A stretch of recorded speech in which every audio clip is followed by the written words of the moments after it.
Imagine turning an abandoned office into a dynamic living space that sparks creativity for artists. That's the ingenious transformation pulled off by Slovakian architects at Prekop Studio.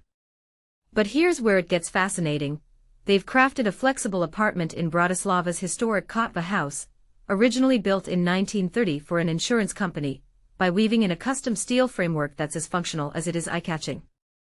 And this is the part most people miss: how adaptive reuse isn't just about saving money, it's about breathing new life into forgotten urban gems, especially in bustling cities where space is at a premium. Let's dive into the details to make this crystal clear for everyone, even if you're new to architecture.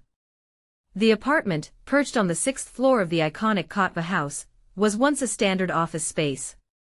Now it's a dedicated artist's residency, designed to support local talent. The star of the show is a custom-built steel structure that occupies about a third of the main room.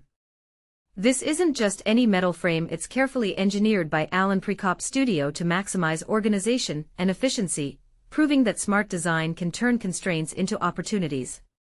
For beginners wondering about adaptive reuse, think of it as giving old buildings a second chance. Instead of demolishing them, we repurpose them, which is great for the environment and history buffs alike. Underneath this steel framework, you'll find a clever walk-in storage area lined with rails and shelves.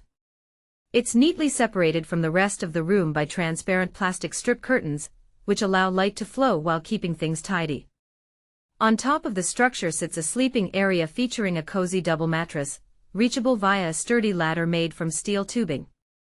To add a playful twist, the steel components are joined by hot pink connectors, 3D, printed by the studio for extra structural strength and a burst of color.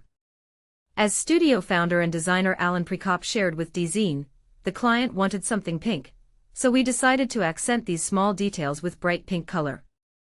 They are so important for the whole construction, so we wanted them to stand out.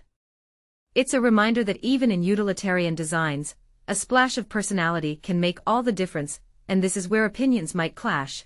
Is injecting bold hues into industrial elements a brilliant way to humanize spaces, or does it risk distracting from the functionality? I'd love to hear your thoughts in the comments. In the heart of the room, adjacent to the stainless steel structure, the team created a versatile, stage-like element using stainless steel plates, spruce timber, and padded upholstery. This modular piece is made up of 6 tiltable segments that can be rearranged effortlessly. Picture it transforming from a flat guest bed into comfortable lounge seating. At the opposite end of what they call the day zone, wooden benches and additional steel shelves provide practical storage and seating. 2 striking bright blue wall-mounted radiators flank the window, echoing the pink accents to create a vibrant interplay. The flooring throughout is restored parquet, offering a warm contrast to the modern steel, and the building's original concrete vaulted ceiling, blending old and new seamlessly. Space saving was a priority, especially in the entrance hall, which cleverly doubles as a kitchen. Here, stainless steel shelving pays homage to the main space's design, while recycled plastic terrazzo, a sustainable material made from upcycled plastics, forms the kitchen units, worktop, and flooring. This terrazzo extends into the bathroom, where it shapes the shower enclosure and pedestal sink, promoting a cohesive, eco-friendly flow. The shower's back wall features glass blocks, with 6 blue ones in the center injecting subtle color into an otherwise neutral palette. Overall, the interior's grayscale base with pops of color ensures it's adaptable for artists, focusing on utility without sacrificing style.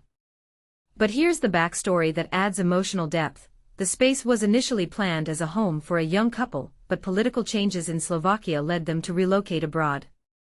As Prekop explained, therefore, we have decided with clients that it will become an artist residency to help culture and young artists in Slovakia. It's heartwarming to see architecture serving a greater purpose, turning personal setbacks into community benefits. Prekop founded his studio in 2020, tackling everything from interiors and installations to custom furniture and artistic partnerships. For those intrigued by similar projects, DZine has covered other Slovakian adaptive reuse wonders, like RDTH Architect's conversion of a former mill into a modern home, or DF Creative Group's revival of a heating plant into a mixed-use venue in Bratislava. These examples show how repurposing isn't niche, it's a growing trend worldwide, from warehouses into lofts to factories into galleries.